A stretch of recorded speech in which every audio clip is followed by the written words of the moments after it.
A pleasant good morning, one and all. Good morning, good afternoon, good evening, wherever you are. Welcome to the Thursday's edition of Speaking Out, Exposing Corruption and Incompetence. Welcome, welcome, one and all. Today, Thursday, the 20th day of June, 2024. Some, well, not you here now, but others might ask why we are on a Thursday. But as I indicated yesterday, because there was no program on Monday, we are doing our makeup teaching. We have makeup class. So here we are today, the Thursday, the 20th of June, to give you your makeup lessons. And we have, again, a lot to tell you about. We have a lot to tell you. So, as we would say, once you come on, just share the live, give us a thumbs up. Now, again, I say when we talk about thumbs up, we're not talking about emojis. We're talking about giving us a thumbs up on either a like on Facebook or a thumbs up on YouTube.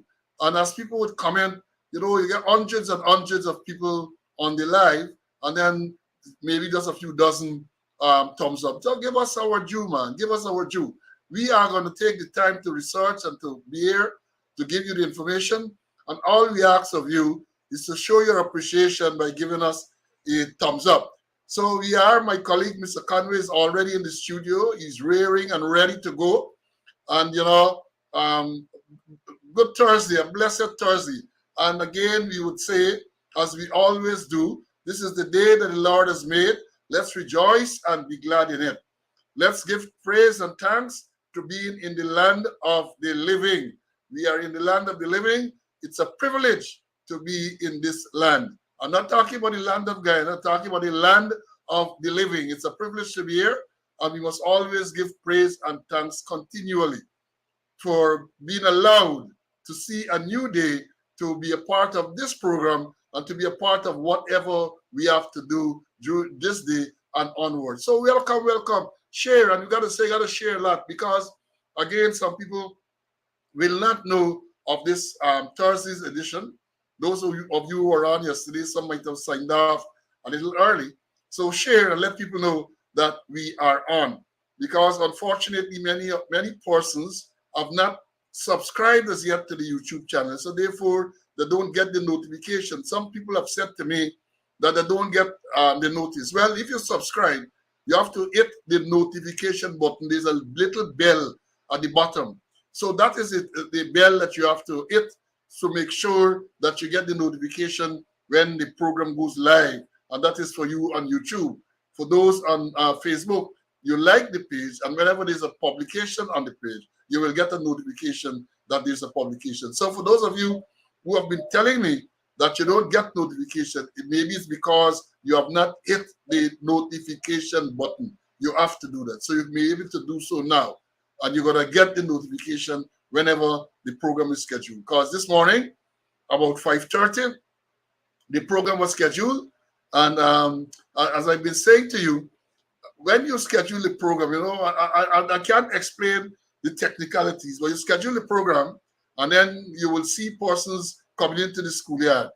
But if you come out, sometimes you're forced to come out of the platform, and you come back in, you sign back in. Those early persons who were there sometimes are no longer there. And it occurred again this morning, because this morning when the program was scheduled, I saw someone came on about 5:25. And when I went back there, the first man who is listed here now, we're going to go through the roll call, is someone who came on at 5:37.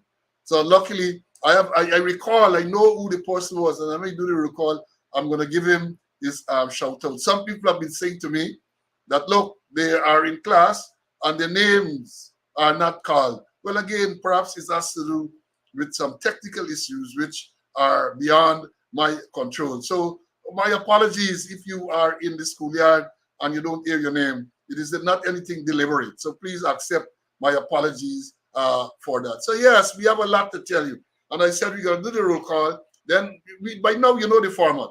We do the roll call, and then we're going to make some announcements, and we're going to go straight into the program. As I indicated, when the program was scheduled this morning, just about 5:30, the first man in, I recall that, is Gavin Jacobs. He came on at 5:25.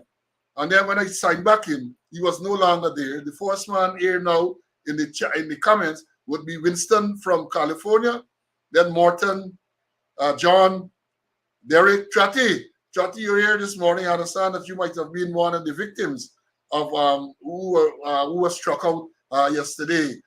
Camille is here, Forgus, Felicia, Joan, Earl, and these people came in early. Earl came on at 5:43.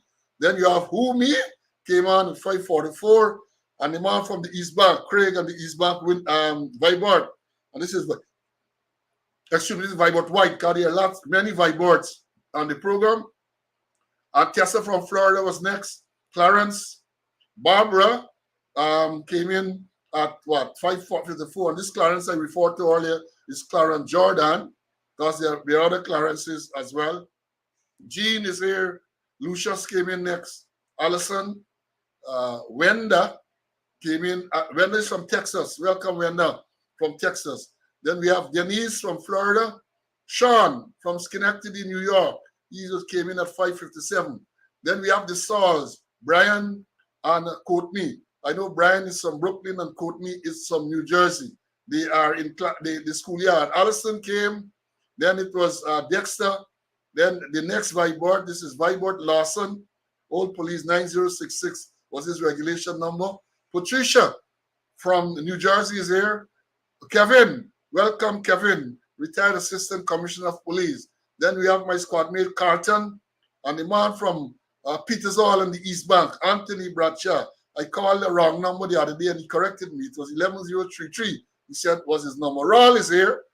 Kevin from Barbados, Kevin Aline, or as one man would say, it's not Aline, it's Aline from Barbados is here. My squad mate Gaston is in the house. Then he is followed by Benjamin, and then Sheena, UK, first UK student is Winston from the Winston Arthur from the UK. Then we have Kenneth, Carl. I saw Carl recently. Carl, nice seeing you. I remember that story with that kiss, that famous kiss, or as we would say, that infamous kiss. I remember you well, my friend. Then we have Speaking Truth to Power came next.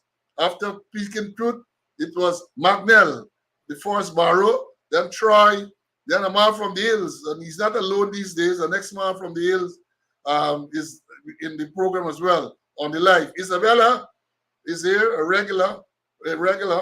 Vibert, then it's this is Vibert Smith this time. And we have Melissa, we have Lynette, then we have Malcolm, and this is Malcolm Robinson.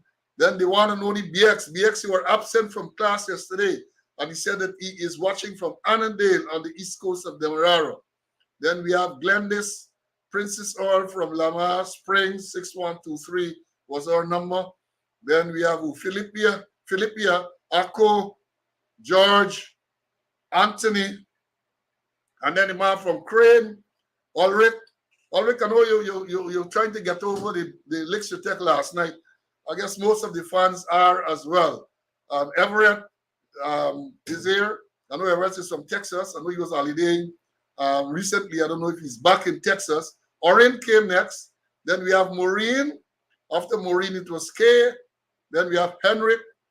And then Tia Ben, 1, 2, 3 is in the house.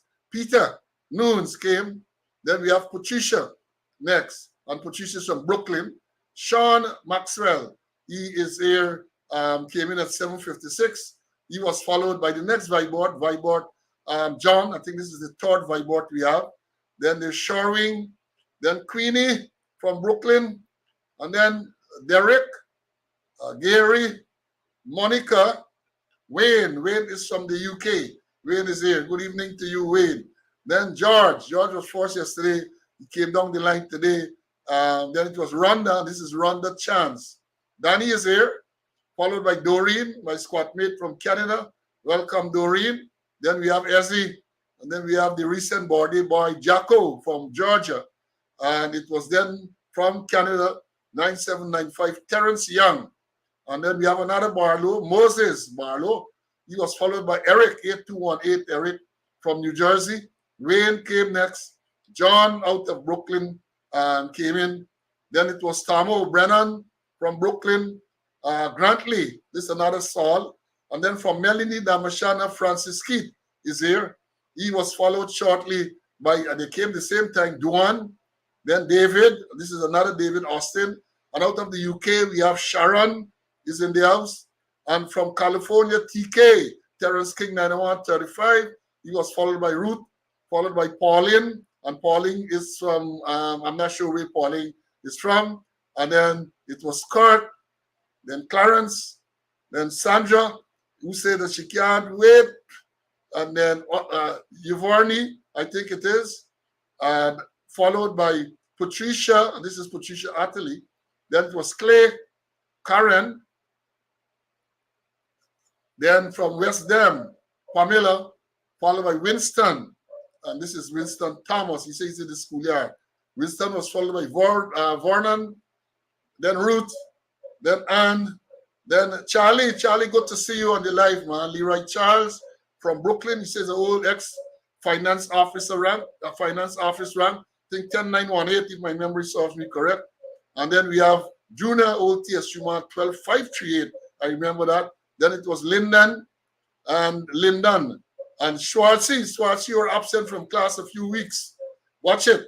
Then the next one who was absent for some time is Chipper 68. He is here today. Delan, Marcia, Gordon from Canada. Then we have Melville. Then after Melville, it was David, and then Annette, and this is Annette Cummings, followed by Lyndon, followed by Rastaman. Then after Rastaman, we had Chilo. Then it was Floyd, Brian, and this is Brian Barnard, followed by Forbes, followed by Marla, and then after that, it was Keelan. Then we had, who came next? From New York City, we have Lennox James, then Michael Brower, all the way from the British Virgin Islands. And then we have the secretary came, then it's Allison, and then it's the next Rhonda Lane from, then I'm still in the house. Then it was Kerry from Maryland. Audrey came next. And this is a person we have not seen in a while, at least not on the chat. Kuduwashi, welcome back to class. Then it was Charles, then Trevor, and then next one from the Hills, Marlene, is Daniel. Daniel is here, followed by Corinne, followed by Monica. And then Monica was the last person on YouTube. And then when we went live, Edward is always in force on Facebook. We have Commissioner Cole, we have Gordon, we have Karen, and Joan, and many others. Lynette, must give Lynette a shout out. Lynette from Barbados. And then we have Stian and Nigel. And the list goes on and on and on. If we were to continue calling all the people who are on now, we're going to take too long. We're going to go on and forever and forever. And I know you want to hear the valid information. So we are going to do the announcements now, and then we're going to come into it. As I said, my colleague is anxiously awaiting. Now, the first announcement I want to make is well, we made announcements about deaths recently. We don't have to repeat them today, but to tell you in terms of board date is today is the board date of Senior Superintendent Ewart Ray. I don't know where he is now, but Ewart used to be the Deputy Chief Immigration Officer. He is one of the persons who was been targeted in 2020 to say that should be charged criminally. And all he did was to provide information about persons who were set to be in Guyana at the time of the election and were not in Guyana. All he did was his duty, and they have hung him since. The movie all over the place. But today is your board date, my brother. Enjoy your date. And given this special date, I know that you are counting down. I know that you are counting down. You're on the last lap. So stay strong. Stay strong. And the next board day we want to announce, I alluded to it earlier, the man who was on first this morning, Gavin Jacobs. Gavin Jacobs, happy birthday to you, my brother. So to Jakey and to you are all the best on your board anniversary. I wish you all the best. I wish you success. I wish you prosperity and all that you wish yourself. And again, to Senior Superintendent Ray, you the last lap. Bat and pad close together, and you are not going to go wrong. Talking about bat and pad, like yesterday I told y'all that game would have been a ding dong battle, but it was a bit disappointing. I have always been telling you that the cricket, the wicket in St. Lucia is the best wicket in the West Indies. Fast, bouncy pace. If you can bat, you could make runs, you could bowl, you could get wicket and so on. So to make a sub 200 score was always going to be challenging for the West Indies to defend. Always, always. And I hope they go back to the drawing board and then look at the old lineup and see where they went wrong, because they have two more games in this round of this leg. I think the other games are in Barbados. You're not going to get a good wicket. You will never get another good wicket like the one you had last night in St. Lucia. So, yeah, heartbreak for some people. But, I take these things as they come. And the West Indies, they had a winning streak of, I think, 8 games, which was broken last night by England. England has a very, very good team. Very, very good all-round team. The batting department, the fast bowling department, the spinning department, they have a very good team. So all is not lost. All is not lost because they have to play South Africa and the USA next. I guess they have to win those 2 matches to be assured of a chance of going forward into the semi. So that is it in terms of cricket. Let me bring in Mr. Conway, and then we are going to go into it. CC, I know you looked at the cricket too. I know you heard about the bodies, and therefore, welcome, my brother. Okay, thank you, and happy to be in the land of the living. Congratulations to those birthday boys. And like you, I have to tell the senior soup, keep on batting, protect yourself. You have a very short time left, so protect yourself. And the cricket, I was disappointed. Although, when I look and I saw that we had our own shepherd inside, I told my wife, I hope they bowl out shepherd early. I hope they bowl out early and don't keep it for the bottom end. You know. And I don't know why they dropped the real McCoy, a man who got 3 good wickets dropping and things.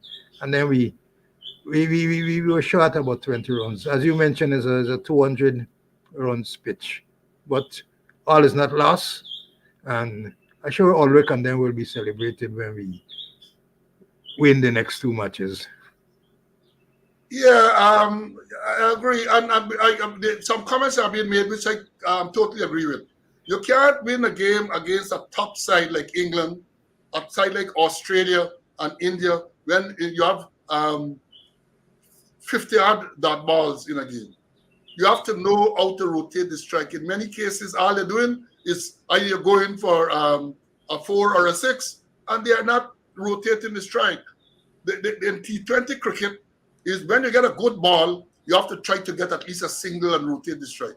You get a bad ball, then you lick it out the park. But they're going to try to lick good balls out of the park and then end up with dot balls. I mean, it's ridiculous, 51 dot balls in a game of that. If half of those dot balls were singles, it's 25 additional runs you have gotten on the board. This is something they cannot understand and overcome. You have got to decide when a ball is a good ball, use your wrist, use your skill to try to place it in the gap and get a single, right? Now, let me say this. Yesterday, some people made some comments, and this is aside from cricket, about some people coming here with emojis, which seems to be offensive. I suspect that some people want to give a thumbs up. They don't know how to do the thumbs up. But with all those people who come with emojis, and especially some emojis that I will consider offensive, is off you go and ban. We are making sport. This is not the channel for that. If you want to come with monkey emojis and that type of thing, you are going to be banned from the channel. Go to that one early in the morning and deal with that. So the person who's here, I'm giving that person the benefit of the doubt. I'm going to call the name Yvette Madu. I am assuming that maybe you want to give a thumbs up, but you don't know how to do so. So you're given an opportunity to learn and to do the correct thing. Because the next time one of these, what I consider offensive emojis come up, you are going to be banned from the channel. take note, take warning. Talking about banning from the channel, CC, and viewers, I caution you to make sure that your comments are appropriate. You know, this morning I was going through the comments. I go through them periodically. Can't sit down all day and go through thing. Once the program is finished, I will attempt to go through the comments to see if notes are to be made. For example, people send me the email address to get the COI report. So I go through and I make notes of that. But then I don't regularly go through the older programs. But this morning, I saw a note from the Ethnic Relation Commission in response to a comment made on one of the older programs. I think it was episode 37, about 3 weeks ago. And you know, I already hid the comment, so I don't have the comment that was made. But they consider the Ethnic Relation Commission said that the comment. And let me read what the Ethnic Relation Commission said. The person who made the comment, and I'll call your name, is somebody named Dexter Halley. And Ethnic Relation Commission said your comment is racially inflammatory. The Ethnic Relation Commission, ERC, is keenly following and taking note of the comments being posted here. The ERC further appeals to the administrator, editor of this page to exercise his or her civic responsibility in the interest of the national good by editing or deleting comments, posts that are racially, ethnically offensive. That's from the ERC. Well, I responded to them and I said, we constantly monitor comments and remove those that are inappropriate. That was my reply to the ERC. But this fella, Dexter Halley, said something and he used the C word. Well, you know, the funny thing is, people refer to on other channels, on social media, hungry belly black man, on all sort of derogatory comment. I don't know if they send similar warnings to those persons. For years, people talk, people complain about the use of the word Negro to describe African Guyanese. But I never hear the Ethnic Relation Commission said anything. Even when recently you had the uproar when Kidaki Amsterdam objected to be referred to as a Negro, and Mr. Nigel Hughes raised the issue. I can't recall the Ethnic Relation Commission say anything. But this man made some comment, and again, I'm going to try to find it to let you all know. He called somebody coolie. That is what he said. And they are saying that is what the word they use is racially inflammatory. So what happened to the use of the word Negro or to identify your African Guyanese of African descent? I never heard the Ethnic Relation Commission say anything. I never heard them say anything at all. But this man used the word coolie, and they come and they say, oh, it's racially inflammatory and all sort of thing. I want to tell the Ethnic Relation Committee, and as I've said, we monitor, and people have come from time to time over the years, not recently, they use expletives and so on, and we take it out immediately. When I go through the comments and I see anything like that, I will take it out. I don't mind people commenting, but if you're going to use expletive and that, this is not the channel for that. So I will tell the message to the Ethnic Relation Committee. We are going to continue to do our best to monitor these comments, and where we think they are appropriate, we're going to deal with it. But you should have more work to do, Ethnic Relation Commission. You get more work to do, more serious work to do than they said they're monitoring. We know not only them, not only Ethnic Relation Commission, but all of them monitoring the page. And I was not upset, but it occurred to me, a man refers to someone as a coolie, and you're saying that it is ethnically, it's racially inflammatory. But you never made similar comments when people referring to black people as Negroes, hungry belly dog, and all this everything. You said nothing. I can't recall you say anything, but here we are in this animal farm. So I thought I'd mention that. I thought I would mention that. Well, they said to, yeah, Patrick, they said now the use of the word East Indian. If you were to refer to an Indian person of Guyanese, the Guyanese of Indian background as an East Indian, they said that is offensive too.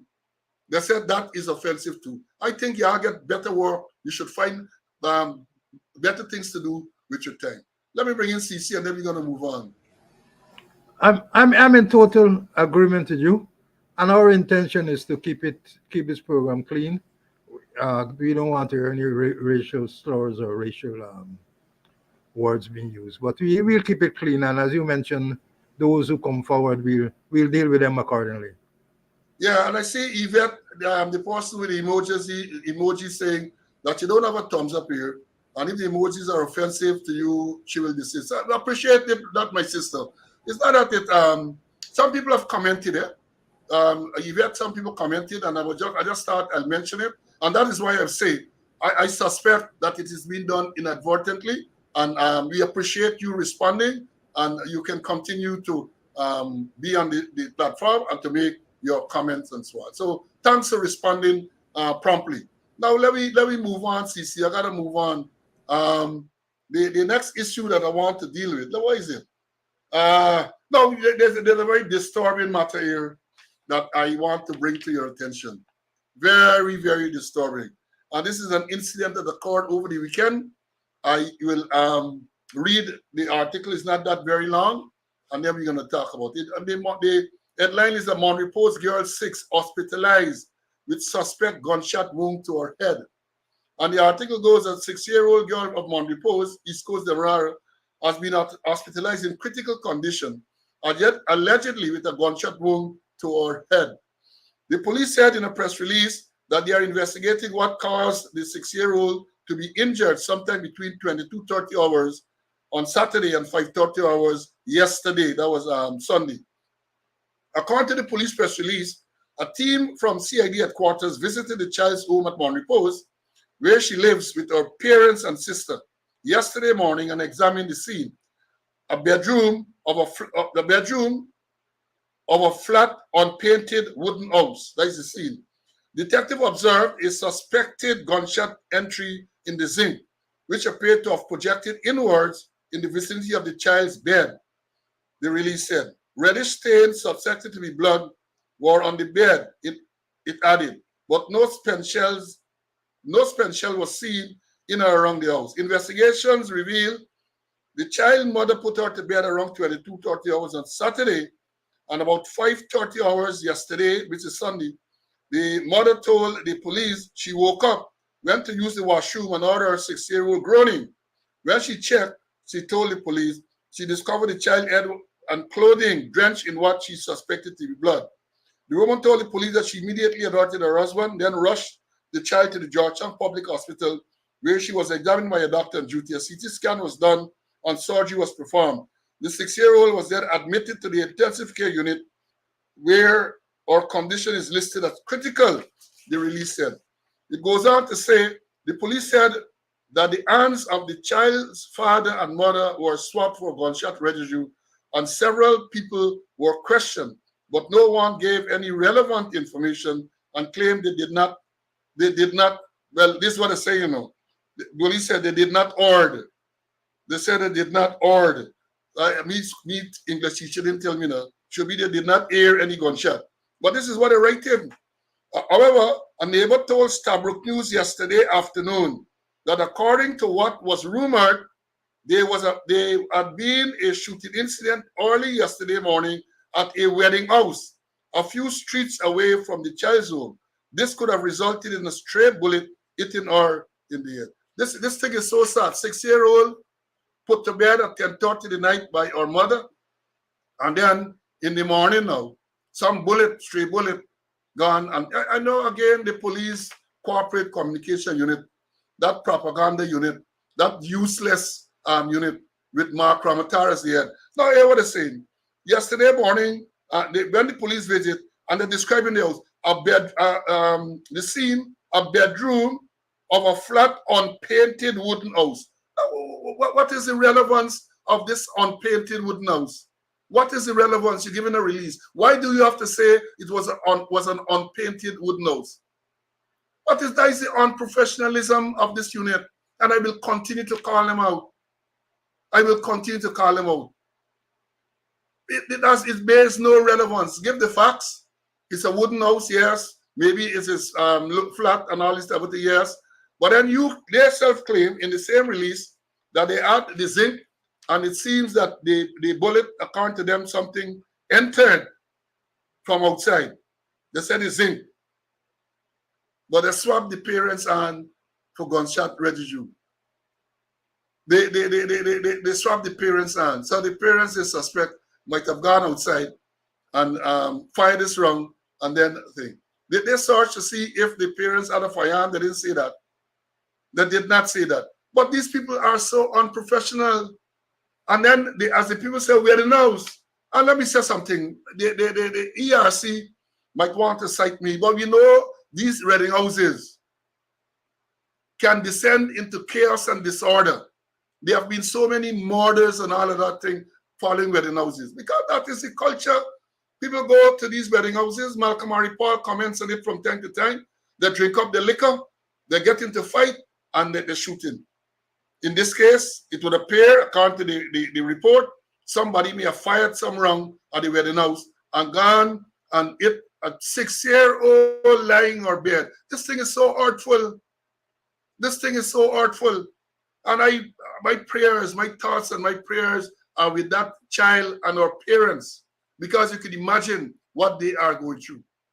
Again, you put your child, obviously when you hear them describe the house, it's some poor body, some poor person, put the child to bed, and you gone, you retire to bed, only to discover all in the morning that your child get a bullet to the head. And of course, it's Shaggy.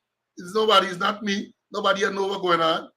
Nobody know. And the unfortunate thing too is that in an investigation like this, the guy in the police force are going to be at sea to solve this crime.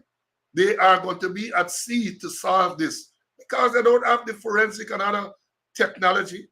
Did they recover any warrant so that you can do a match to see, well, first of all, whether they have ballistic database on firearms and so on?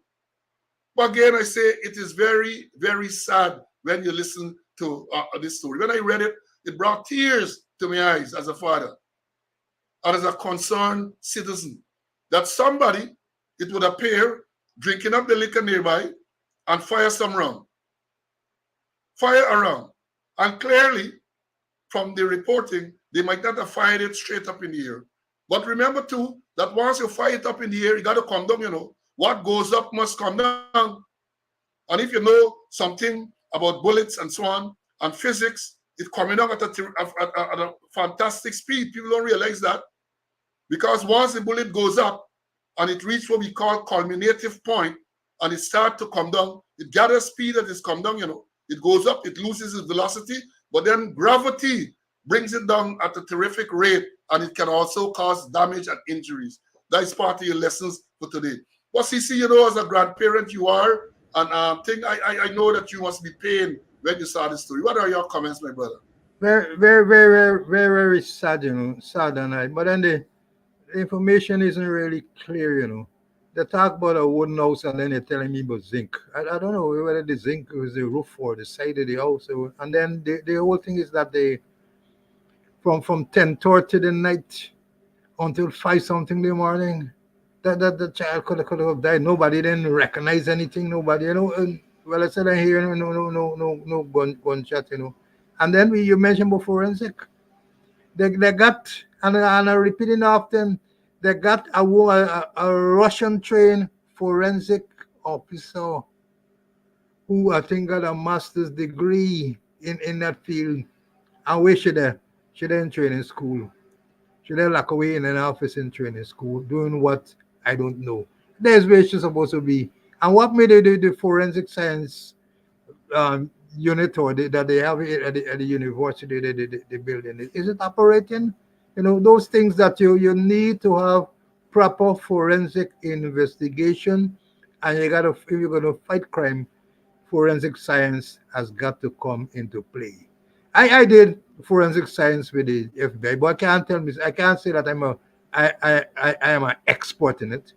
but I have certain little basic knowledge about forensic investigation. And that's what the police not doing. The police, they are not doing proper or any at all forensic investigation. They're looking for confession, full stop. And when the confession goes through the window, out goes the case. Yeah. A matter like this, because you don't get anybody. Well, I should say that. So far, they haven't got anyone to say, well, they saw somebody firing a gun, and therefore that could have been the likely source of the bullet which injured this child. But they need to, and my concern is that in the next few days' time, this is a cold case. Nobody had followed it up. And as people are saying here, we wish the child a speedy recovery. Children are resilient. And we hope that the child can pull through and make a full recovery from this injury. But from the fact that they said the bullet struck her in her head and she was in a critical state, we got to keep our fingers crossed, and we have to pray for the recovery of the full recovery of this child. Now, let me move on. I saw in today's Kaicho news, they say a statement from the Attorney General, Anil Nandalal, SC, MP. He says on his program, they're saying that he has this program there, Issues in the News, aired on Tuesday evenings on NCN. He got in, he talk a lot of crap from time to time. But he said he's reported here in Kaicho News as saying some 187 cases of money laundering are still being heard in the courts here. Attorney General Anil Nandlal has disclosed.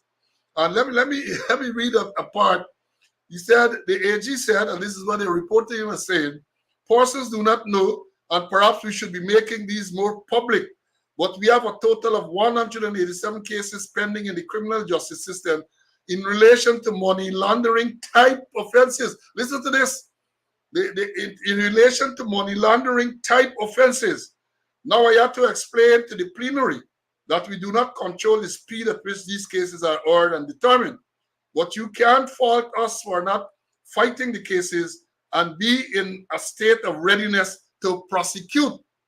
And then the next part he says here, Nandala said that Guyana was able to show that 3 aircraft, 1 luxury yacht, and a ship, which were all involved in drug trafficking offenses, were seized. And the court in him is saying, we were able to show that we confiscated 3 aircraft, 1 luxury vessel, and a ship, all involved in drug trafficking offenses. That persons were charged and in most of the cases convicted. I'm going to read the rest, but this part I thought I'll bring to your attention. He said 187 money laundering type cases. Can I ask, for the benefit of the public, Mr. Attorney General, what are those type cases?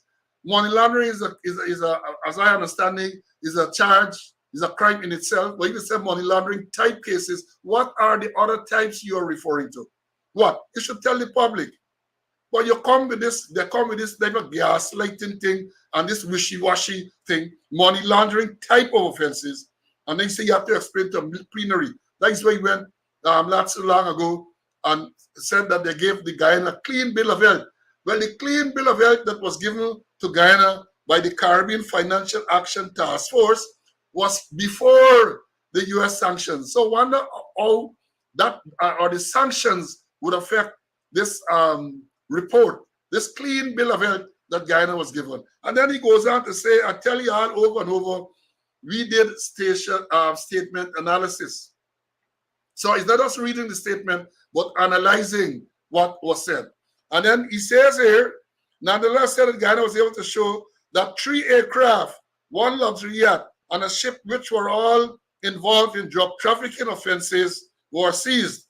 We were able to show that we confiscated 3 aircraft, 1 luxury yacht, and a ship all involved in drug trafficking offenses. That persons were charged and in most of the cases, convicted.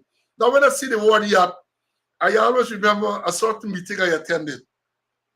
That was in the build-up to 2010 Cricket World Cup. This meeting was held at the officer mess at the top part, the top southern part. We call it like Barker Hall. At that meeting, you had the Home Affairs Minister, Clement Roy, you had Commissioner of Police, Henry Green, and I was the person in charge of the security arrangement, and others were there, including Colonel Anderson. Colonel Anderson is the person, I don't think he still is, the Commissioner of Police. He was a colonel in the army. He was the man coordinated in the region. And then from the army, he went to the police force in Jamaica. And we have had some laughs over this. Because Clement Roy, during this presentation, he tell people, because let me back up to say that because of a concern for accommodation for the Cricket World Cup, they were considering vessels, cruise ship, and all this thing. And Roy said that they were considering yachts. Roy talked about yachts. How do you know? There's not a laugh. But Henry Green had to speak after Roy. And you know, Henry Green repeat yachts. And I'm sure Henry knew better, but he didn't want to show up Clement Roy. So Henry said yachts.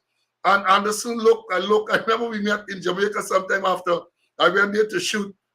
And I said, yachts. They was telling me. And we had a good laugh over it. So when let us see the word here that the Attorney General talking about the luxury yacht. I remember that. And I thought I'd share that with you. But then we said, what I want to know, which are these three vessel aircraft that they confiscated? Because, again, what I believe he's talking about? These people are so disingenuous. I believe he's talking about aircraft that were found abandoned in several interior locations. You remember? Over the years, you always find in certain remote areas, you find aircraft suspected to have been involved in drug smuggling. They either try to camouflage them with trees, limbs from the trees and so on. I believe that's what you're talking about. If that is not what you're talking about, Attorney General, let us know which are the three aircraft that the government of Guyana confiscated. Right? Given the impression that they do some investigation and lead to the apprehension of these things. These are aircraft, I am certain, that were found abandoned in the interior locations. And of course, if you find them abandoned, you confiscate them. But you're given the impression that it's something more than that. And then you talk about the luxury yacht. I sound like Yuri, luxury yacht and all these things. And then here we said, we were able to show that we confiscated 3 aircraft, 1 luxury yacht, and a ship, all involved in drug trafficking offenses. And here this is this other one that persons were charged and in most of the cases convicted. In most of the cases convicted. What, they get a number? Whatever most of the cases. If you had 187 cases and you're saying, I don't know if the charge relate to all 187, but you have to tell people how many, when you say most of the cases, right away I smell the shit. It's bullshit you're giving them there. And unfortunately, people will listen and they believe what he's saying. For the time you read that statement analysis, for the time you can tell me that persons were charged and in most of the cases convicted. Give me numbers, my brother. And I'm saying brother loosely here. Brother as a brother human being. Right? Because you can't change that. But not brother in terms of anything else. Give us the facts. Let me bring in Mr. Conway, man. See, I'm sure you would have seen this. I know you man don't miss much. Well, I listened to him and I read the article. And first thing that struck me is that you mentioned it, money laundering type offenses. 187 money laundering type offenses. What are money laundering type offenses? And then if you're going to give me 187, we expect to get a breakdown. Is it that they charge one person and that person had over 100 cases? I don't know how many persons were charged and how many offenses, and then they're talking about the confiscated ship. I want to be talking about the Danielson that was seized when my cousin Lambert Marks was the custom chief, and they later sold it to, I think, was to BK. I wonder what we talking about. And you mentioned maybe the aircraft, number of aircraft that they found abandoned. If the attorney general is going to give information, he must be specific. He must be accurate. He must give us details. But apparently, he trying to impress CFATF that they're doing good work in terms of the anti-money laundering and terrorism, financial, that's supporting financial terrorism. Perhaps he trying to impress them.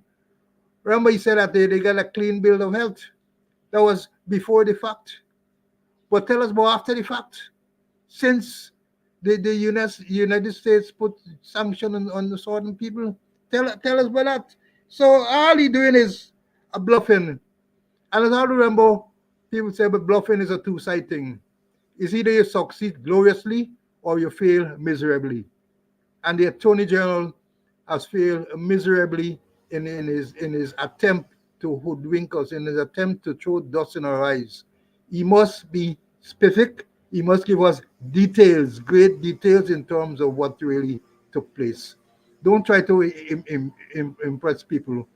Come and tell us clearly what really took place and in details what took place. Let us have numbers. If you're saying 187, well, tell us how much persons were charged. And also, they should shortly add the 188 because there is a senior police officer who is who we say is doing attempted to laundering, I think $16.5 million with the police credit union. That should be added also to the list of cases. But they say money laundering cases, but this is a money laundering, not money laundering cases type of offenses. No, good, well said, well said. It occurred to me, you're talking about money laundering. There is credible allegation that a senior police officer at police headquarters, right, attempted to launder $16.5 million through the police credit union. What if the Attorney General investigating that or cause that to be investigated? Because we know you just tell them who to investigate and what to investigate. So I wonder if that matter is one, well, nobody in charge, they'll even investigate that one. So maybe you can get 188. Investigate that. Senior police officer, and you know, the do is other thing afterward to try to tamper with the evidence, but the evidence is there. The evidence is there. $16.5 million in two black plastic bags. What the Jamaicans call scandal bag. Cash Guyana currency. Attempted to deposit it at the police credit union. Clear money laundering. What is the source of that money? $16.5 million. If the item belongs to the police officer or he is putting it there on behalf of somebody. And I believe it's the former. It's e-money. He's trying to clean it up to the police credit union.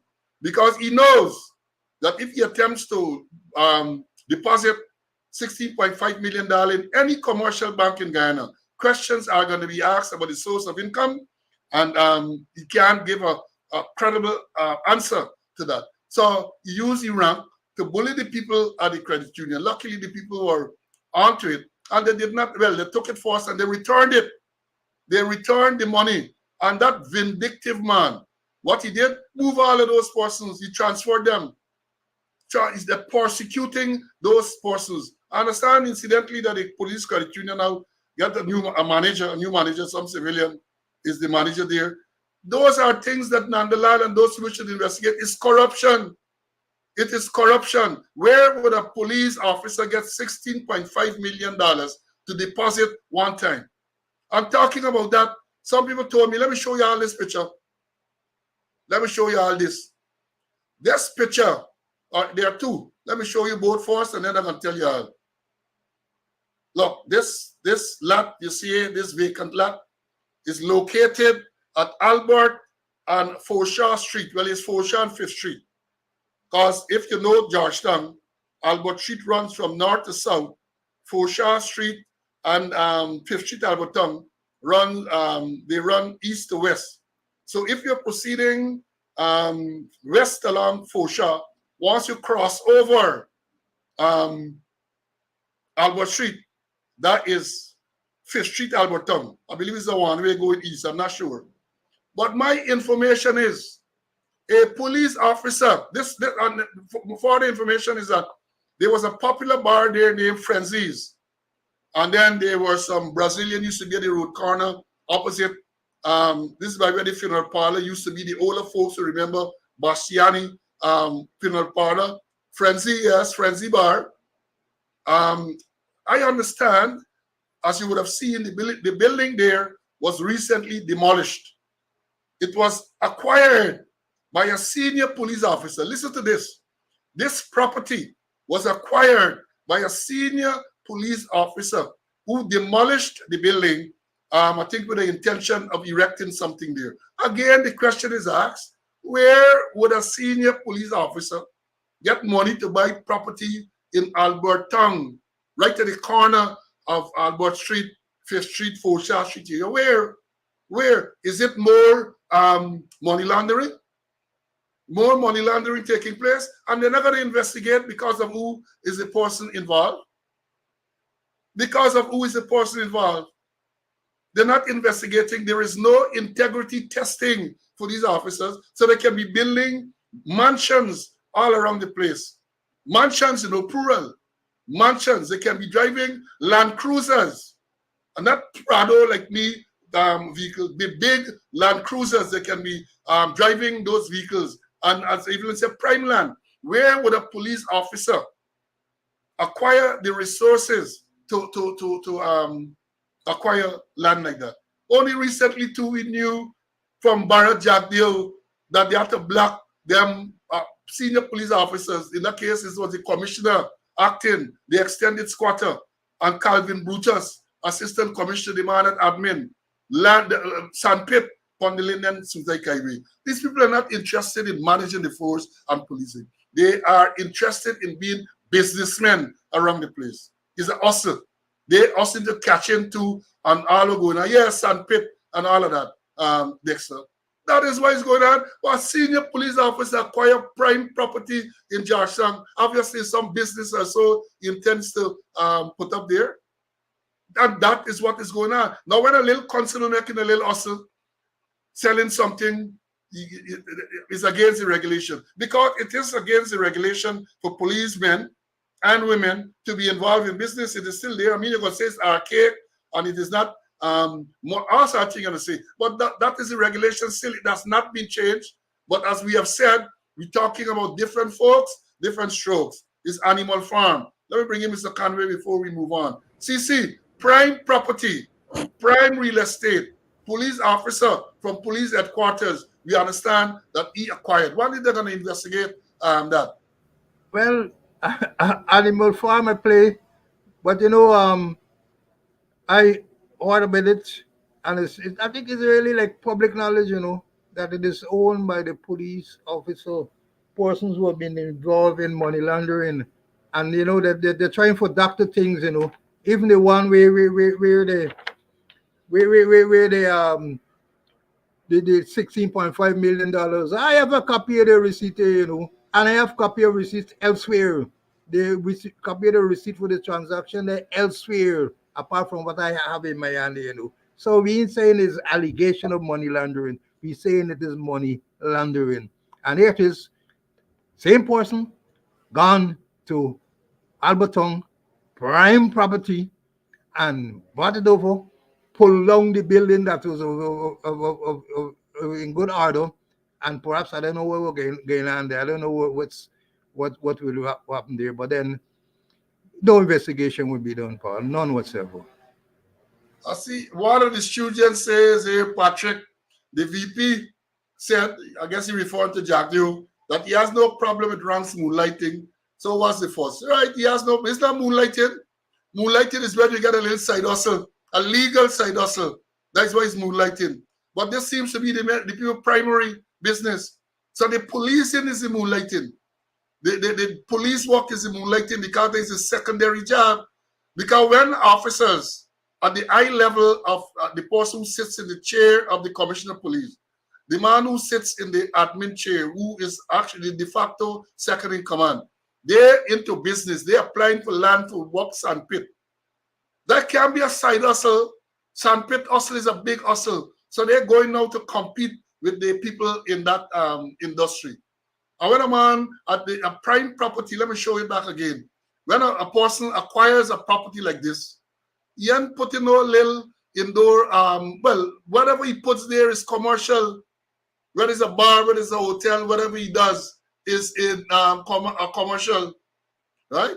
And some people say, yeah, moonlighting. I know we had an issue years ago when I was in the force. We had to address the issue of moonlighting.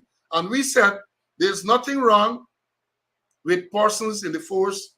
And moonlighting, for those of you who don't know, like, you got a little second hustle, so you can go and work. Police in the States, they work at bouncers, they work at supermarket, they do other things to supplement their income. And we said, I think that was during like Lewis time, I can't remember, no problem. But it has to be an approved arrangement. So if somebody wants you to work with them, we got to know who we're working with, because at the end of the day, you're police, and if anything goes wrong there, the police force is likely to shoulder some of the responsibility. And given the prevalence of some of these criminals and the criminal activities in and around Georgetown and in Guyana, we were concerned that criminal elements were going to get police with them to say they're washing the store or they're working with them, moonlighting for coverage. And that was the concern. So nothing wrong in itself if a policeman doing something on the side once it doesn't interfere with his job, even though, as I've said, it is against the current regulation. It is against the police regulation. So if you want to, as the Vice President said, you have to amend the law, make it legal. But again, when you make it legal, you have to make sure that there are some mechanisms in place, control mechanism. Because what's going to happen? You're going to get policemen or you're going to get drug men, you're going to recruit policemen to work along with them. That is the problem. And let me say this, talking about that. You know, we have been saying on this program for the longest while that this practice is a practice that was going on since I was in the force. I must admit, since Conway was in the force. But it has become more widespread, more prevalent now. And we are talking about entities and individuals making donations to the Guyana Police Force, big donations. And this is one here I have way back in 2022, a newsroom article. The owners of El Dorado Trading and S. Jackmohan Construction and General Supplies, Inc. on Sunday donated 10 vehicles to the Guyana Police Force in Region 2, Pamarum, Suriname. The vehicles were officially handed over to the force on Saturday at an official commissioning ceremony of the 215.1 million police division headquarters at Anna Regina. Manager for El Dorado Training, Ian Duki, during brief remarks, said that the two companies answered the call to add to the forces fleet in the region to aid their operations. And the quoting he is saying here, we, the owners of El Dorado Trading and S. Jackmohan Construction and General Supplies, Inc., are pleased to be part of this very important occasion as we arrive at the final of 3 stages, which is the handing over of these 10 vehicles to the Guyana Police Force. End of quote. He explained that the first stage was their commitment, the second, the procurement and preparation of the vehicles. Then he's quoted here again and saying, Essequibo Coast is very dear to us, and over 2 decades, we have been doing our utmost in the region to increase disposable income to our residents in the form of job creation in the mining, manufacturing, and agriculture sector. The companies have, end the quote, the companies have partnered with the force over the years and committed to making Region 2 one of the safest regions in Guyana. That is a company donating 10 vehicles to the Guyana Police Force. And let me show, I'll play a video now for y'all, donation again, but this is a video. And at the end of this video, Mr. CANU and I will comment on it. Let me pull up this video. Y'all bear with me. Bear with me one moment, and I can show you all the video that we're talking about. Here we go. Yes, good afternoon. It's a pleasure contributing to the Guyana Police Force Admin Department 5 computers and 2 scanners. to make their work more efficient in their daily activity. This afternoon, I'm very honored to be receiving, on behalf of the Commissioner of Police and members of the Guyana Police Force, more so General Office, the ranks of General Office, these 5 computers that were donated to us by Mr. Mohammed. I wish to say that and to express my sincere gratitude to him and his company for their thoughtfulness at this time. I would like to say to you, Mr. Mohammed, that we're going to carry these computers. You have not only made our day, but you have assisted in making our future. And I wish to say thank you so much. That is on my own behalf and that of the Commissioner and the senior officers of the Guyana Police Force.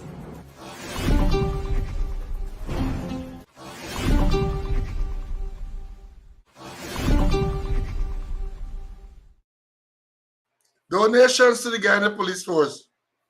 And this is the last one there. Is from a man who is now sanctioned by the Treasury Department of the United States. I say this, let me say this. Many of these donations, or many of the persons who are making donations to the Guyana Police Force, are doing so that they can enjoy a type of immunity. They can do things with impunity.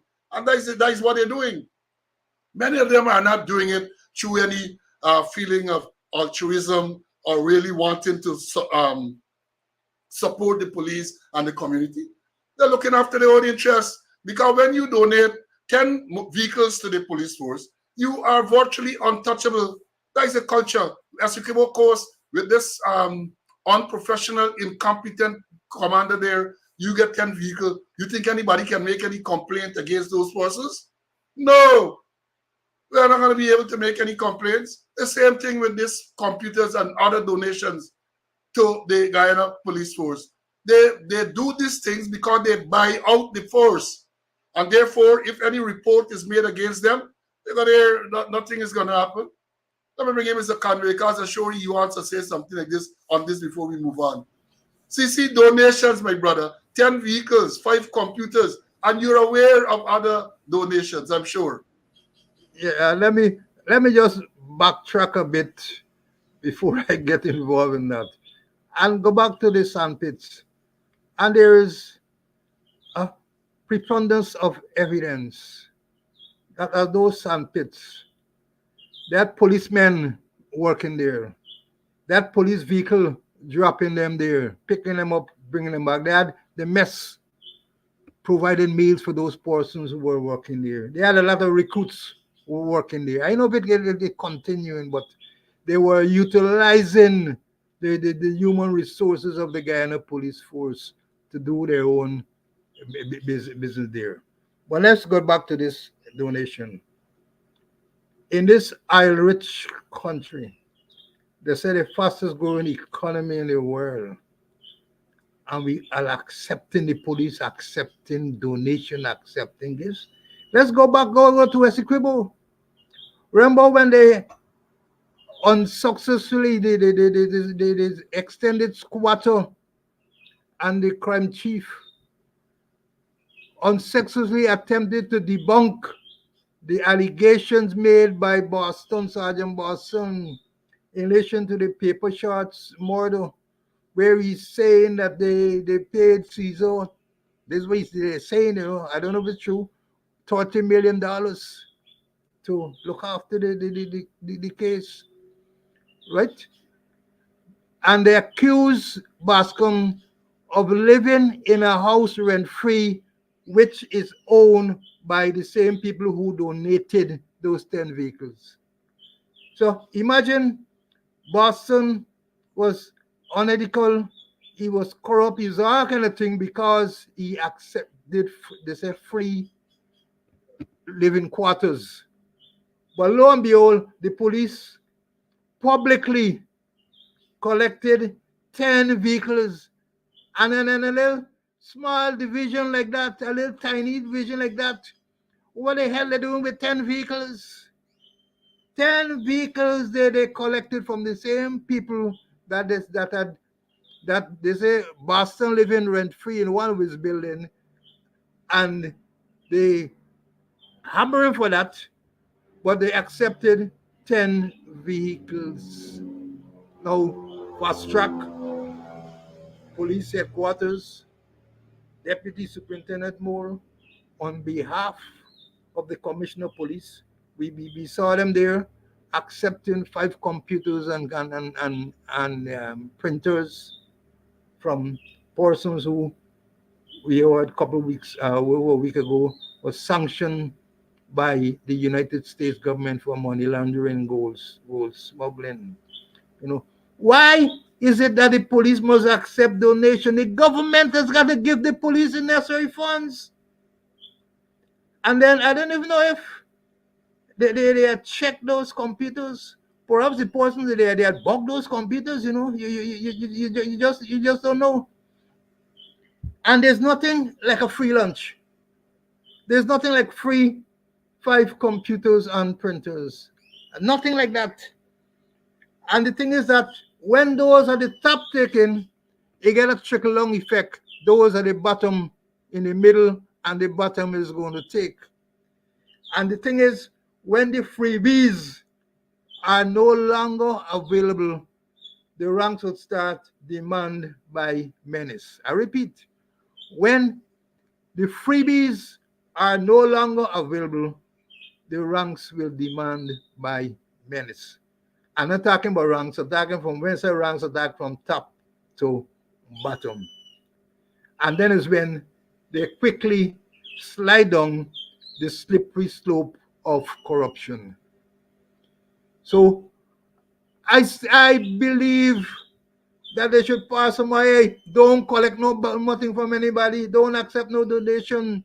I remember Priya Manichan, when I was reading and them were donating materials and everything to school. Perhaps Priya smelled a rat. And she said, hey, if you're going to donate anything to any school or thing there, let me get your approval. Don't go away and donate anything. Let me have your approval. And it should be clear that the police must accept them kind of donation. Let the government provide $1 trillion budget and we still accepting things. No. That's how the corruption would start, and that's how they slide down the slippery slope of corruption from top to bottom. Yeah, well said, my brother, well said. And you know, you raise a very interesting point when you talk about the computers. You police accepting computers. I saw in the photograph, in that video there, the man in charge of the technology, excuse me, very competent officer, very professional, competent officer. And wanted to check those computers to see if they have anything embedded in them, spyware, so they can know all what's going on in the police force.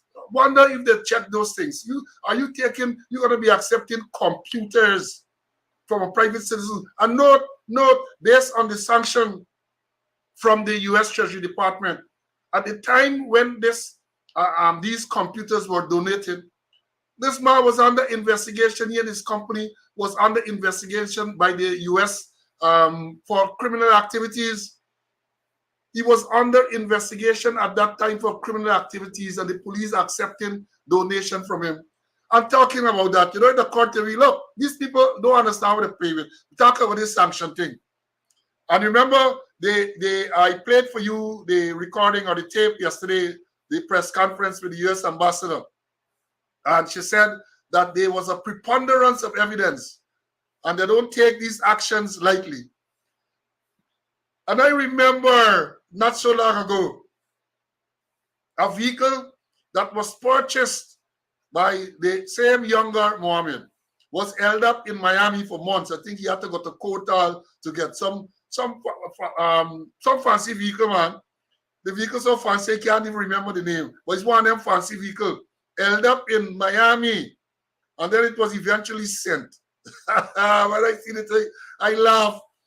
You playing with the US, you play with the feds. You believe that vehicle perhaps get all sorts of gadgets and things inserted into it, so that your every move you make, every word that you say, no, it's not a Corvette, Lamborghini, yes, there's a Lamborghini.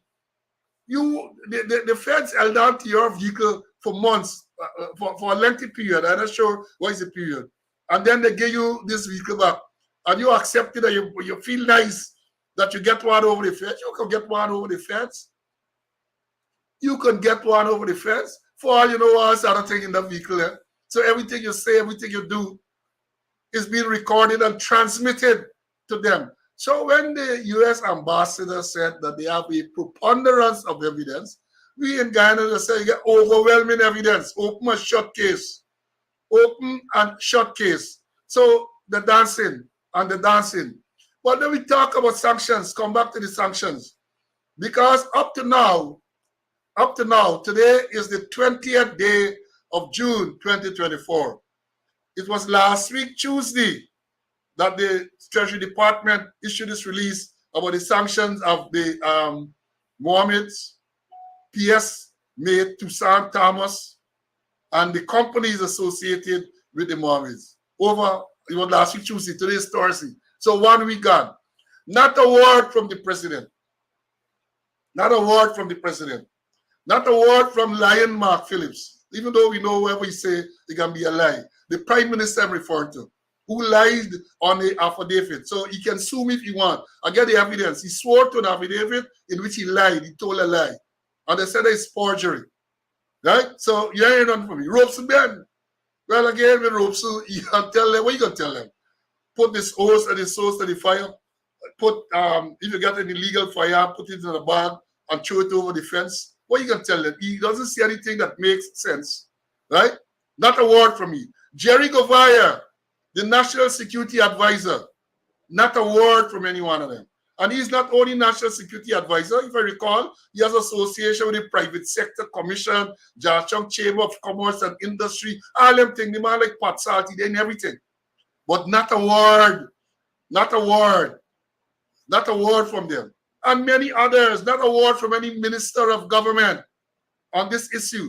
An issue that has the potential to impact the economic viability of this country. All them silent. Can't eat the tongue. Can't eat the tongue. But then today, in a few hours' time, you're gonna hear the thing. It's gonna be a big bacchanal today with the Nidanchi Makume. Big bacchanal today with the Nidanchi Makume. So listen now, you're gonna hear the story. And if, I don't want to hear, so I pass it straight. Somebody pull me and tell me wait. Same time, Eden husband come off the bus, and it's now the Makume can start to cuss. But all the cussing. I was disappointed last Thursday when they did not refer to they did not say the US was what the word they used. Should that help me out there? He used the word with the judge, Justice Sanil Kisoon. Presumptuous.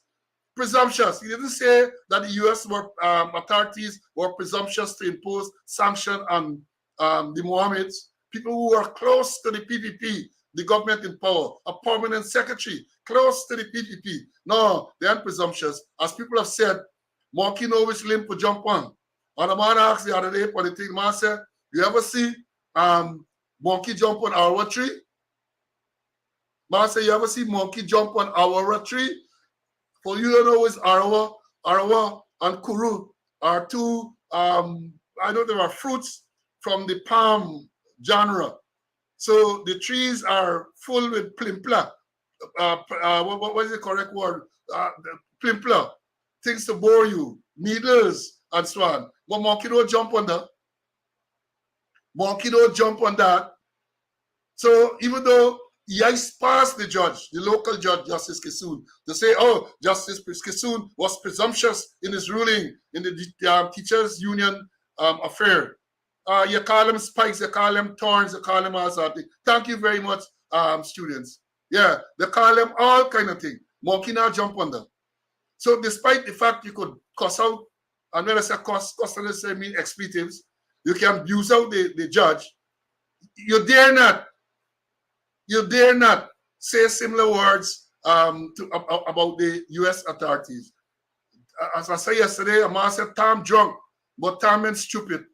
Tom drunk, Tom and stupid. Monkey know which limb to jump on. Monkey know which limb to jump on. And let me talk about sanctions.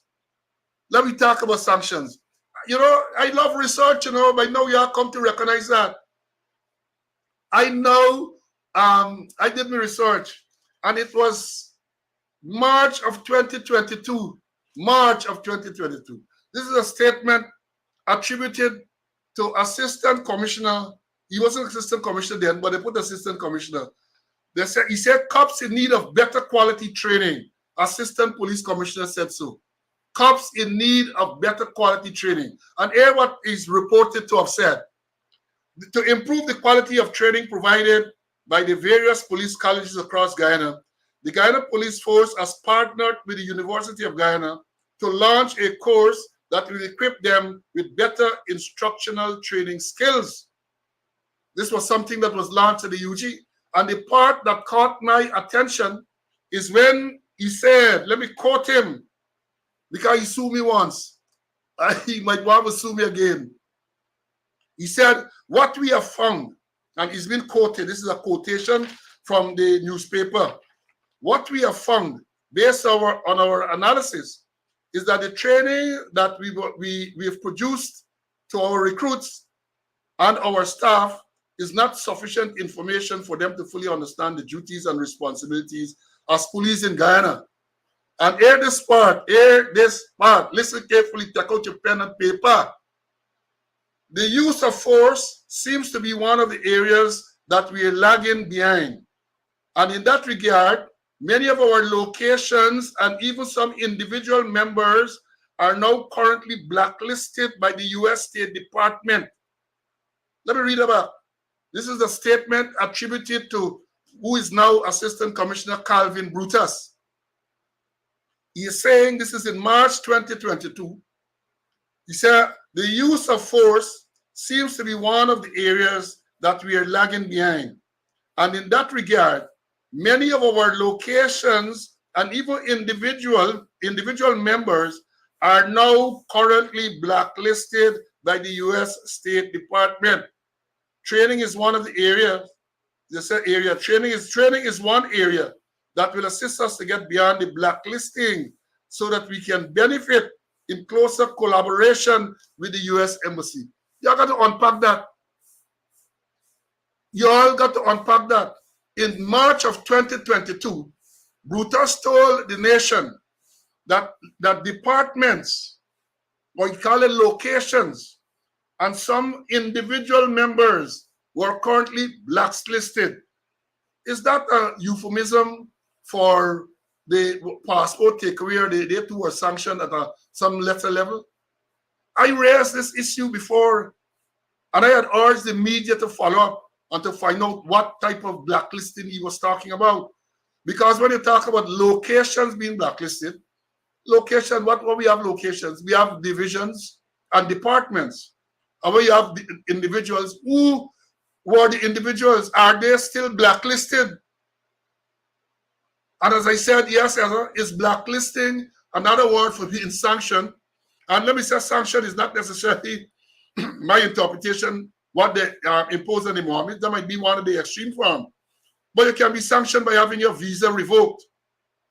And there might be other forms of sanction as well. So when Brutus made a statement in March 2022, I am wondering if since then, policemen and police locations, he said, were blacklisted by the U.S. State Department. That is a statement attributed to Calvin Brutus, Assistant Commissioner of Police. And I know the media, I just abuse them out steady, even though I have lots of friends in the media. They don't follow up these things. Perhaps today, when they go to that big bacchanal this afternoon with Enid and Makume, perhaps they can ask that. What were the sanctions imposed on locations and individuals in the Guyana Police Force that Brutus reported on in 2022? Are they still in force? They got to ask questions, man. You have to ask questions. But they don't. They just go and sit down and listen to diarrhea. Oral diarrhea. That's what you call it. Oral diarrhea. They listen to that, and then a few people will ask some questions, like the one from some place the other day. I played it here when she got started off with the Kidaki Amsterdam. She editorializing unprofessional or some word like that she used. about the man. That's what you have. That is what you have. Let me bring him Mr. Conway to get a little bit in, man. Yeah. See your views on that. Well, I remember the statement, and I remember we commented on it, locations and individuals. And you may ask, are those individuals still in the police force? Are they at strategic locations, So many things there, and that the U.S. has blacklisted police and blacklisted locations. Perhaps he's talking about the departments. It's horrible. And then again, they have not debunked that article in the newspaper. So we gotta take it as a true statement from him. So the whole thing leads to sheer corruption going on by the place, Paul. So I saw a note from one of the students here saying that the president has a press conference this afternoon at 2 o'clock. They said President Ali has a 2 o'clock press conference. So maybe we never get the usual Thursday afternoon. But even the press conference, at least the last two that he had, they had what? Kit Nasty Mento was the moderator. And the people who attended were limited to one question or something like that. Limited to one question. And what happened? They're going to take the questions from the friendly media people, those PPP propaganda machine. They're going to take one from Times, take one from NCN, take one from Newsroom, and that's it, folks. That's it. They don't say you can come, you can read something, you can say something. So I guess I don't want to take credit for that, but I guess the pressure, because we have been calling since last week and yesterday again that an issue of this nature, that the president should come out and say something. He did not do so when you had the Venezuelan issue, which is still ongoing. For example, the Venezuelan issue. He ain't said nothing. He got to Argyle. He ain't said nothing. Now, 1 week, I guess they prepared something for him to read. I hope he can practice so he can pronounce them words properly. I hope so. I hope so. And what I'm going to tell you, a lot of BS he going to come to tell you. And talking about that, again, I want to say, and perhaps the journalists this afternoon may want to find out from the president, because they're going to talk about investigation and the fact that they made a request to the ambassador for information that the United States has, which led to the sanctions against the Mohammed and Metusa. They're going to ask. They're going to get nothing. They're going to ask. But as some people have said, some commentators have said, they don't have to wait on that to start an investigation. You can start an investigation, but again, I ask the question, who in Guyana can do the investigation? It's definitely not the vice president. The vice president has had corruption allegation made against him, and it has not been investigated. I refer to the allegation on Vice News, Isabella Young, where it is said that the vice president takes bribes from Chinese businessmen to give them control. That is the allegation that is out there for over a year, and that has not been investigated. So they are investigated. The police, you want the police to investigate sanctions against the Mohammed? Well, remember, Boss Com, the sergeant, said that Azruddin Mohammed paid the head of the major crime unit, Mitchell Caesar, $30 million to cover up the Ricardo Fagundes paper shards murder. So who investigating? Who investigating? You want Ikin? The last time Ikin spoke to the media, as I remember, was when he wanted to debunk the allegation by Bascom, which backfired spectacularly. And then one other time he talked about, then he suddenly said he went to this school and he went to that school, and he learned all them years that Guyana is 83 square miles. So since then he has been mic shy and camera shy. So who's going to investigate? And let's get real. Who is going to investigate? What to do a credible investigation? Are they going to send for the RASS or RSS, whatever you want to call it? They came following the Bascom allegation and concluded that the Guyana police force was in a position to conduct a credible investigation when they did not even speak to the man who was making the allegations. And since then, we hear nothing. And somebody wrote recently that this Fagundes murder should be reopened, but they say it can close. They say it can close. And the report that was provided, Robeson Ben, the Minister of Home Affairs, they took out part and released it to the media, and then they claim that the report is secret, the report is confidential, it cannot be released. But the extract part, the part where the RSS or the RASS said that the police were capable of conducting a proper investigation. So who is going to do this report? I said yesterday, and I'm saying again, and perhaps the journalists will bring this up this afternoon, to find out from them, or to say to them, if you really want investigation, write to the US government, either through the ambassador or whoever, and request that they send FBI agents to conduct an investigation. I'm sure us Guyanese will be happy with that. So if they clear you, they clear you.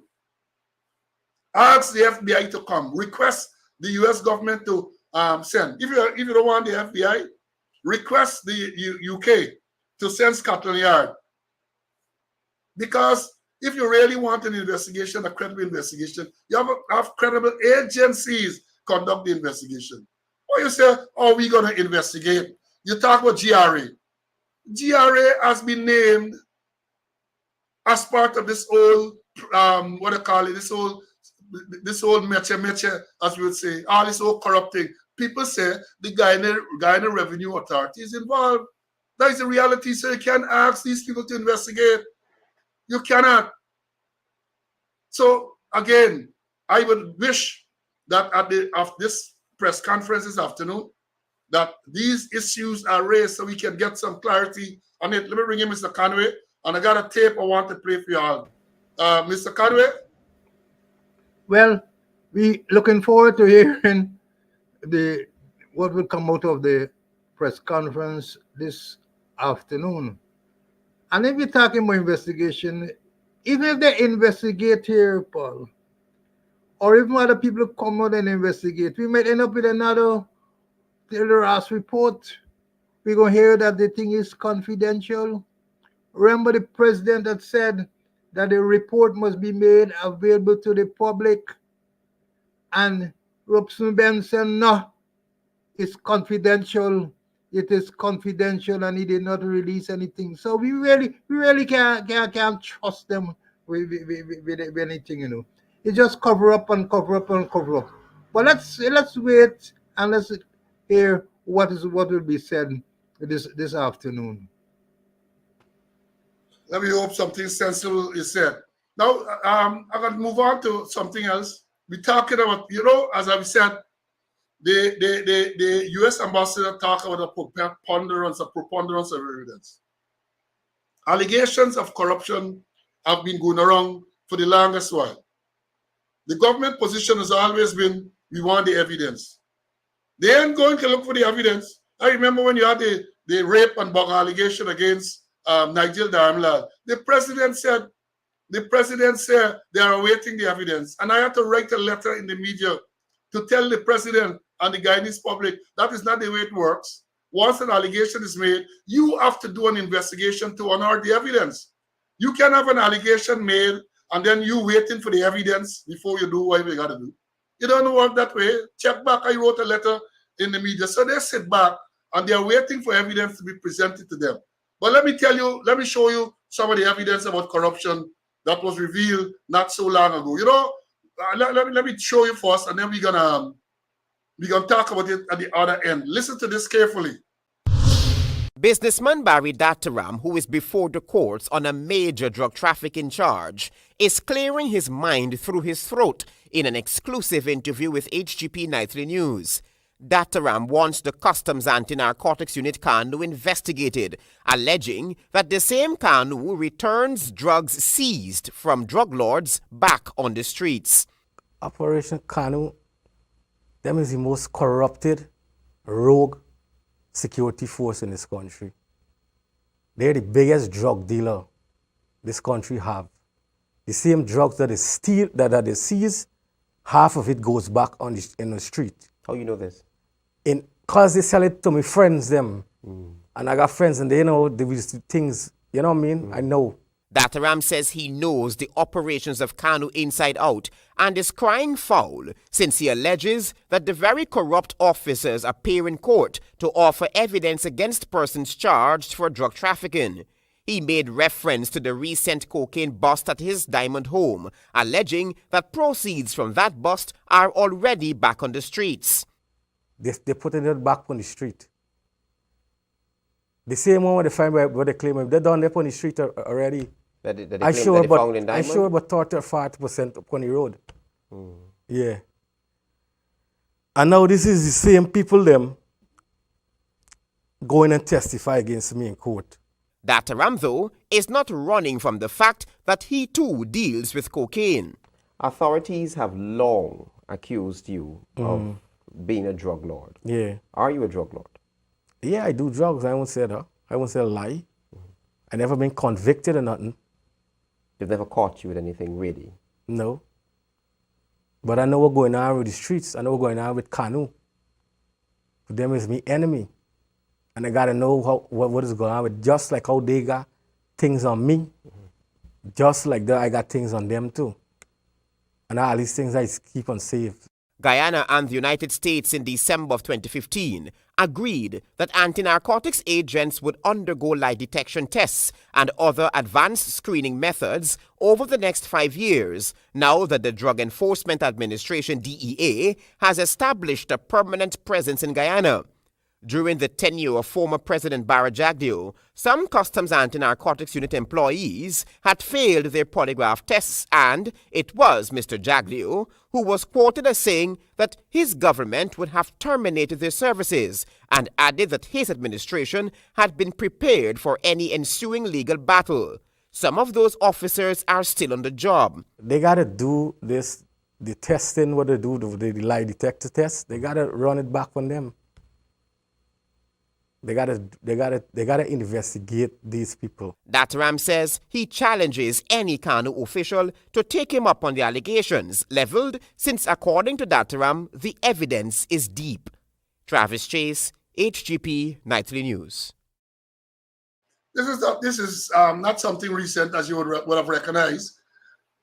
This is Barry Dataram, the same man who went to the U.S. He's a U.S. citizen, you know, and he was convicted, as they say there, for drug trafficking, and he had counted information circulating his passport that expired, and the man went to the embassy in Guyana. There was a warrant out for him in the US, federal warrant, I understand. He went to the US embassy in Georgetown, had his passport renewed, and traveled to the United States.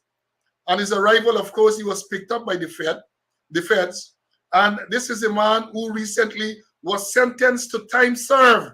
Listen to this carefully. He was sentenced to time served. In other words, whatever time he been on remand and they had him there, that is the time. So he's free. He's free. And interestingly, the matter or the file with all the information is still sealed. And aspects of some other information that they released was redacted. In other words, they blacked out. They're blacked out. So when the US tell you they get a preponderance of evidence, they know what they're talking about. You think Barry Dataram was sentenced to time served because he did not provide the US with the information that they wanted? And as I've said, they're talking about investigation. This is not now this allegation was made. Now, did they do any investigation? The man is indicting CANU, the Customs Anti-Narcotics Unit, with being involved in drug trafficking. That is what the allegation is. We don't know that it is true. Sometimes he's bitter. He says them is the enemy. So he's bitter and perhaps he's making these allegations. But any responsible set of people, any responsible government would have had that investigation properly, that allegation properly investigated. Properly investigated. And then you talk, I'm bringing Mr. Jackanway after this. But when you talk about lie detector test, polygraph, I remember some years ago during the coalition, they did polygraph tests, and a lot of senior officers who are still in the system now in very, very senior positions, and they failed. They failed the test, the polygraph test. I had seen that report some time ago of all them who failed the polygraph test. And as them, the boys that say on the road, their man still about. You think that they now have become saints? You think they have become saints? Or whatever reason they fail, you think those reasons still exist? They failed the polygraph, and they are still around in very, very senior positions in the Guyana Police Force. And remember they say, old people say, Dago a suck head. Now stop. Dago a suck head. In other words, let me break it down for people who might not understand the Creolese. They're saying that if a person is accustomed to doing something, they are not going to stop. They might have a pause, but they are going to go. It comes instinctive to them. They're going to continue to do that. Let me bring in Mr. Conway. Yeah. See, you heard the complaint or the statement from Barry Dataram back in the day, and you would like detective tests and all this. What are your views, my brother? Well, remember you mentioned, when some time ago, when Dataram left, and a certain top ranking person heard that he left, he cuss up. Why they didn't tell he? Why they didn't stop he? And all that kind of thing. Now. And you don't get sentenced with time served like that. You have got to whistle. You got to whistle better than a canary or two. And I'm sure he called names and he named places and he named a whole set of things there. And not surprising, they did not investigate the allegations made by Dataram. And I also need to mention that there are some senior people at the time who didn't fail the lie detector test, the polygraph test, but they are no longer members of the Guyana Police Force. And quite a number who failed, they are top ranking persons in the police force. So this thing is widespread, This thing is widespread, and unless they do a real cleanup, a real shake up, but then who is going to investigate who? You will put cat to watch milk. There's a whole story, So I don't know but the thing is frightening. It's frightening that you really don't know who is who, and you're putting cat for watch milk. Yeah, which is a dangerous thing to put cats to watch milk. They're going to drink out the milk. But let me say this. And because somebody saying here that Barry Dataram may have done that to pay back CANU. Now what's he getting back at them? The fact that Barry Dataram went to the US and was in federal custody for some time, and the fact, as we said, he was sentenced to time served, the US authorities would have verified whatever he says. They're not going to just take it at face value, because they would have also thought that maybe he just come to try to get back at people who would have charged him. I am sure they would have had a copy of that same tape that I just played. And when he talk about CANU, CANU is not an individual. CANU is an inanimate thing. It's just an organization.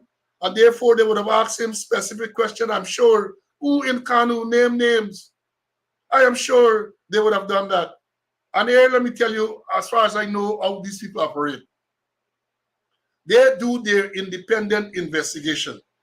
And when they pull in a man like Dataram or anybody else who they want to be a cooperating witness, it's just to corroborate what they know. So they know names, they know times, they know places, they get all of these things. And basically what they want now is to confirmation. That is what they do.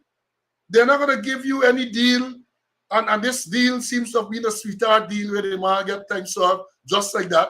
No, it does not work that way. I was never a federal agent, but I know enough to know that it does not work that way. When the courts in US decide that they're going to sentence you for time served, remember you're a convict drug trafficker. You've been on the run for a number of years, and then you go in there now. Even the renewal of the passport, that would have been arranged. Even the renewal of his passport in Guyana, all of these things are arranged. This is not this arum scarum thing that we're accustomed to in Guyana. So let's understand it. So even though you want to feel that he's trying to get back at CANU, that might be so. But the feds are not going to take him at his word. They are going to make sure that evidence is provided. You got to name names. You have a time, date, places. And that is why I say that a lot of people must be uncomfortable. And as my colleague said a while ago, when the day when Dr. Ram left, the information is when a certain senior man in law enforcement heard that Dr. Ram was on a plane to the United States, the man threw a tantrum. The man cussed up. The man wanted to know why they allowed this so-and-so man to go up on the plane. They should have found some excuse to detain him. Why? Because he knew that once the man get on the plane and he get to the States and he started to sing, not like me, I sing that just now, but he needed Shimakume, but that's Kaiso.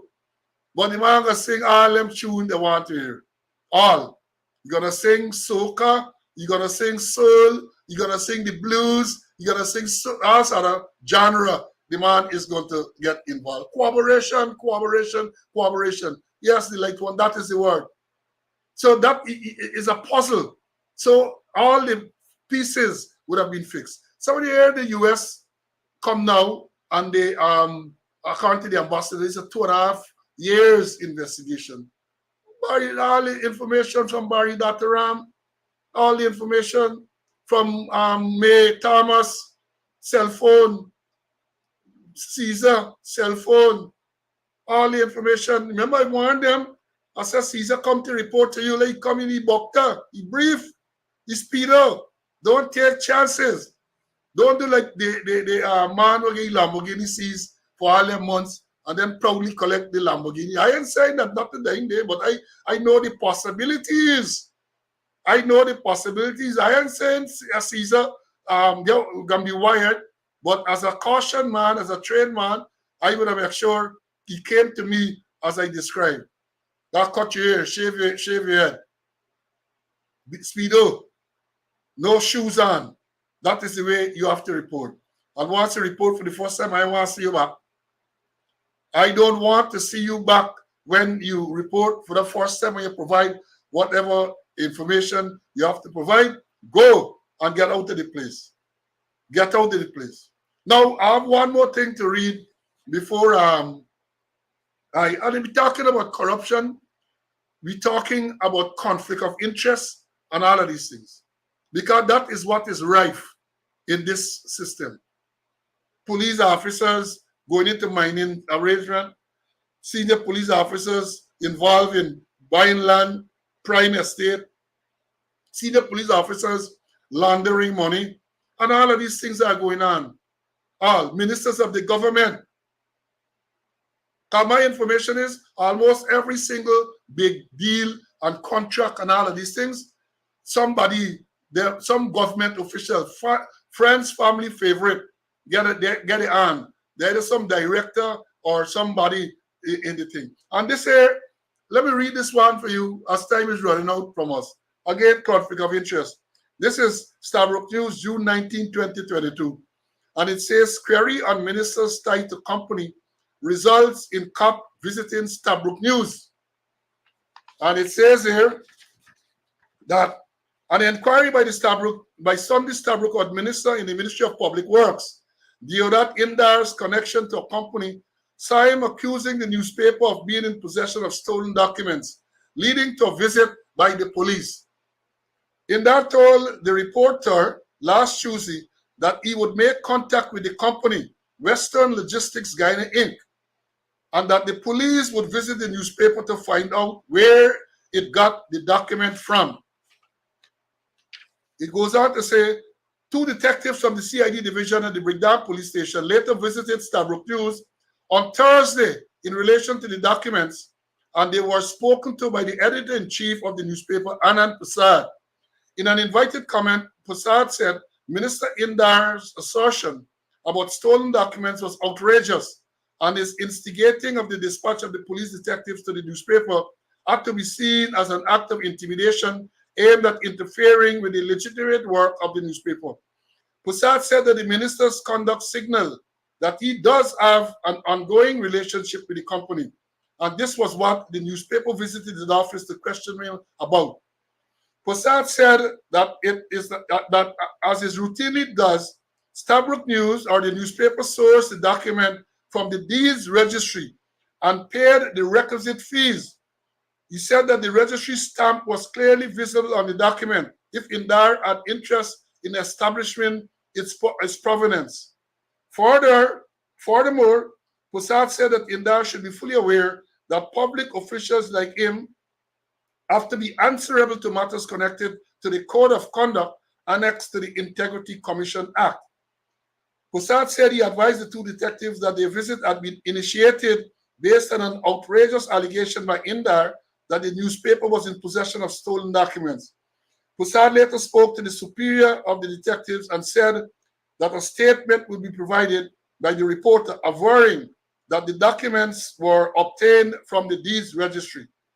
During the interview with the reporter, where he made the accusation that documents had been stolen, Indar acknowledged that he had once been an officer of the company, which is engaged in providing logistics services to operators in the oil and gas sector. One document in possession of the newspaper shows Indar signing as a director on October the 30th, 2020. Indar was appointed a minister in August of 2020. Indar said that Western Logistics will receive no special treatment from him, as when he became a minister in 2020, he relinquished his directorship portfolio and responsibilities, blah, blah, blah, blah, blah. It goes on. But I'm telling you again, this is Stabrook News of the 19th of June, 2022, just over 2 years ago. Conflict of interest. They don't care. They don't care. They get their hand doubling in everything. Everything. See? So true, you know. And to use a term, you know, what they're doing is that they're effing up friends, family, favorites, and a lot of conflict of interest about the place, you know. Things just happening, you know, all the time, and they're involved in everything, from everything that, as long as dealing with contract, they are involved. And if you a kick back in the body place, you can't get nothing done for. So, friends, family, favorites, conflict of interest, the order of the day. Well, you got other Fs too. They're involved in other Fs as well. But you know, this is not that type of program. This is not that type of program. Well, you know, yes, and you know, the use of the police, because as Sabutu said, obviously used his influence to get police to visit Stabrook News in relation to a document that Stabrook News claimed they sourced from the deeds registry, which showed that he, the minister, was a director on this company involved in the oil and gas industry. He claimed that he admitted that he was, but when he became a minister, he relinquished the directorship. Well, I know the government came into power in August of 2020. He's saying, and Sabutu is saying, there's a document where he signed in October, 2 months later, than this thing. So I'm not sure if he was appointed as a minister then, but the evidence is there. Because even if you relinquish your directorship, this is Guyana, and you get contacts there, one can expect you are going to be favorably disposed to those persons, your former colleagues. So that is what is going on. And the last thing I want to deal with, I wanted to go into it in detail, but I don't have the time today. So the next program, God's willing, we're going to go into on this. Let me put up this to show you all. This is a book. This is a book entitled The Hijacking of the NBS, the New Building Society. Now, this is a sad case. A sad case, the hijacking of the New Building Society. And the allegation is, I'll give you a little synopsis, is that these men that you see there, June, Mr. Vincent, and others, they were senior officials at the New Building Society. And they, Mr. Arjun, I think it was, made a complaint to the ombudsman where he alleged that they were charged maliciously because they claim that when the Bobby's Bridge was to be built, the government wanted them to be a part of the project, and they were to invest $2 billion in this project. And when they indicated, because apparently some board had agreed, but then Mr. Arjun, who was a senior man there, when he looked at the law, he said that the law does not allow them to make that type of investment. They can only invest $300 and something million. And that was communicated to them. He claimed that the Nanda Gopal, who was at the office of the president then, called him and tell you that, look, Jack, you ain't get the money, he can deal with you. And thereafter, they were charged in relation to matter. This book is on Amazon right now. For those people who are in the States or elsewhere, I recommend that you get a copy to see, because the thing said, Kaicho News, let me tell you the Kaicho News article or the headline, let me pull it up here quickly, bear with me. It said that the Ombudsman report exposes Jack Dio's witch hunt of NBS CEO and managers. That's what Kaicho News had reported back in 2014. Say that the Ombudsman report, because Mr. Arjun complained to the Ombudsman, retired Justice Winston Moore, who conducted an investigation into the allegation by Arjun. And the man made some findings which implicated the Director of Public Prosecution, Shalimar Aliak. The man, Mr. Moore made some statements about her. I'm going to get all of those things to read to you on Monday, God's willing. Once we come Monday, we're going to tell you about it. Some damaging allegations. This people charged, I think recently, I'm going to pull that up too. The matter had to go all the way up to the CCJ for the man to get the benefits and all of that. This is a man who worked and who had 6 months more before he retired and was to give him what he referred to as a lucrative termination package. And the DPP recommend he and the others to be charged criminally. The man and the family went through so much. He had a son who died during this period and all that, all of that. Wickedness. And the Ombudsman report pointed it out. Because it's a case where, quickly, they were canned. The New Building Society was canned. Some are going there, he canned them, and they clean out the account for some possibly $60-something million. And the Ombudsman had to point out to the DPP that in order for a crime to be committed, you have to get 2 elements: actus reus and mens rea. Actus reus is Latin, meaning the guilty act. And perhaps the critical part, you have to have the guilty mind, the knowledge. You have to have the knowledge. And they're saying that if these people were canned, as these people were, there was no mens rea. You had to act, yes, they say now, but there was no mens rea. And the Ombudsman pointed it out to the DPP. Of course, he used a lot of diplomatic language and so on. He had to point out to the president too, Jack Dale. He had to point out in the report. I have the report. I tell you, I'm expert with these things, you know. I have the report. And I'm going to go through, I'm going to get extracts, and we're going to discuss it in details in the next program. I don't want to shortchange you. All I'm giving you now is a synopsis, and to say that this book is now on sale on Amazon. I haven't read the book, but certainly I will get a copy, and I will read. I have the report from the Ombudsman, but I haven't gotten the book as yet. I am recommending, especially those of you who are in the States and have easy access to Amazon. You can go now. Well, Amazon ships worldwide. You can go now. And if you're on Kindle, I think there's a Kindle version as well. You can buy that version as well. But I'm recommending this book for people to read, to see the vindictiveness of the same Bharat Jagdeo. That is what the people allege. Vindictiveness of Jagdeo.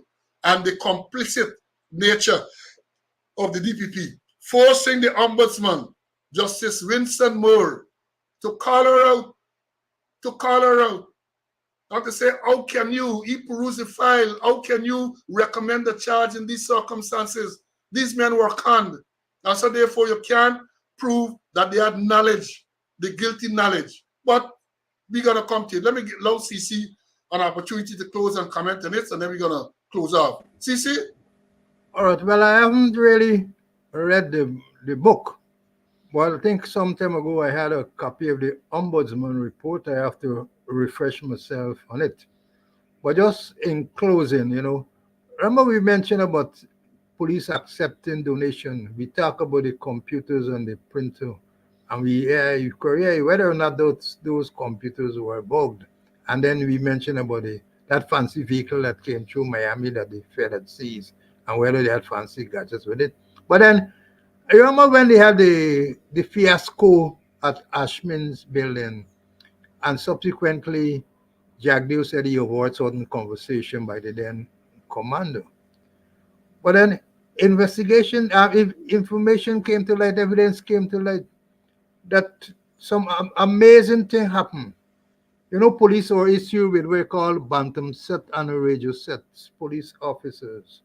And with the evidence that came out is that one of the senior officers, his radio set, his bantam set was in the office of the leader of the opposition then, Bart Jagdeo.